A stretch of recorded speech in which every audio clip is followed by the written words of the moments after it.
ហើយអ្វីបានជាសត្វអូតអាចទ្រាំអត់ទឹកផឹកបានយូរម្ល៉េះ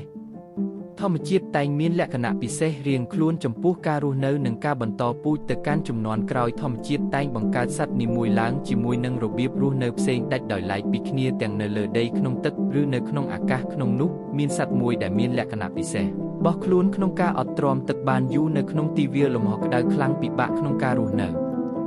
វាក៏ជាសត្វដែលជាប្រយោជន៍មួយប្រភេទដែលមនុស្សប្រើប្រាស់ជាកម្លាំងក្នុងការដឹកជញ្ជូនអស់ពេលជារាប់ពាន់ឆ្នាំមកហើយដោយឆ្លងកាត់វាលលំហខ្សាច់រាប់ម៉ឺនគីឡូម៉ែត្រពីទ្វីបមួយទៅកាន់ទ្វីបមួយទៀតគេហៅវាថាអូតជាមួយនឹងរូបរាងដែលងាយស្រួលចំណាំរបស់វាគឺបូកខ្ពស់លេចចេញពីខាងលើខ្នងវាមិនមែនចម្លែកនោះទេដែលថាវាអាចអត់ទ្រាំជាមួយនឹងភាពខ្សត់នៃទឹកបានយូរប៉ុន្តែសំណួរគឺនៅត្រង់ថាហេតុអ្វីបានជាសត្វមួយនេះអត់រស់នៅដោយអត់ទឹកបានយូរម្ល៉េះ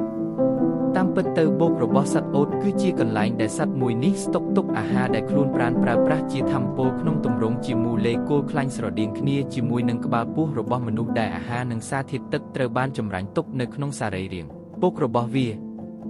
គេហទំព័រ How Stuff Works បានបង្ហាញថាបូករបស់សត្វអូតនឹងមានលក្ខណៈកាន់តែតូចទៅនៅពេលដែលវាប្រើប្រាស់ថាមពលកាន់តែច្រើនប៉ុន្តែក្នុងកាលៈទេសៈដែលសត្វអូតមានអាហារគ្រប់គ្រាន់បូកនឹងអាចដុះធំឡើងវិញក្នុងរយៈពេលដែល2ទៅ3ថ្ងៃប៉ុណ្ណោះនៅរដូវរាងត្រជាក់បន្តិចនៃវាលលំហខ្សាច់សត្វអូតខ្លះត្រូវបានគេរកឃើញថាអាចរស់នៅរហូតទៅដល់6ទៅ7ខែដោយមិនផឹកទឹកសោះ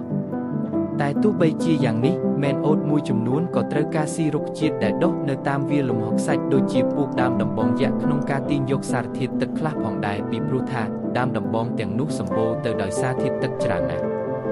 មួយវិញទៀតជីវសាស្ត្រខ្លួនប្រាណរបស់សត្វអូតមានលក្ខណៈពិសេសជាងខ្លួនប្រាណរបស់ថនិកសត្វដទៃសត្វអូតអាចផ្លាស់ប្ដូរសីតុណ្ហភាពក្នុងខ្លួនប្រាណរបស់ខ្លួនឲ្យបានខុសគ្នាខ្លាំងក្នុងពេលតែមួយសត្វមួយនេះអាចមានសីតុណ្ហភាពក្នុងខ្លួនពី33អង្សាសេហូតទៅដល់40អង្សាសេអូតក៏អាចរក្សាសីតុណ្ហភាពខួរក្បាលឲ្យនៅទាបល្អទោះបីជាផ្នែកនៃរាងកាយផ្សេងមានលក្ខណៈក្តៅខ្លាំងក៏ដោយក្នុងការការពារខួរក្បាលពីការរលាកសម្រាប់មនុស្សការបាត់បង់ជាតិទឹកត្រឹមតែ 15% នៃជាតិទឹកសរុបក្នុងខ្លួនប្រាណអាចធ្វើឲ្យអ្នកគ្រោះថ្នាក់ដល់ជីវិតបានតែសម្រាប់សត្វអូតវិញតួលេខនេះអាចធ្លាក់រហូតទៅដល់ 40% បើនិយាយអំពីឈាមវិញសត្វអូតមានកោសិកាឈាមក្រហមរាងពងក្រពើឬ Ellipsoid ខុសពីមនុស្សដែលមានរង្វង់បែបសំប៉ែតបែបនេះអាចធ្វើឲ្យឈាមសត្វអូតអាចហូរទៅស្រួលបានទោះបីជាខ្វះជាតិទឹកក៏ដោយសត្វអូតក៏មានប្រដាប់រំលាយអាហារពិសេសផងដែរពោះវៀនរបស់សត្វអូតចម្រាញ់ជាតិទឹកខ្លាំងចេញពីអាហារដែលវាបានស៊ីហើយលាមករបស់ពួកវាមិនសូវជាមានសំណើមច្រើននោះឡើយវាក៏ជាសត្វដែលបញ្ចេញទឹកនោមតិចជាងថនិកសត្វផ្សេងទៀតដែលអូតតែងបែរមុខទៅរកថ្ងៃក្តៅនៅពេលសម្រាកក្នុងការការពារខ្លួនប្រាណទាំងមូលពីកម្ដៅព្រះអាទិត្យជាមួយពេលតែមួយសត្វមួយនេះក៏មិនសូវជាបែកញើសច្រើនប៉ុន្មាននោះដែរ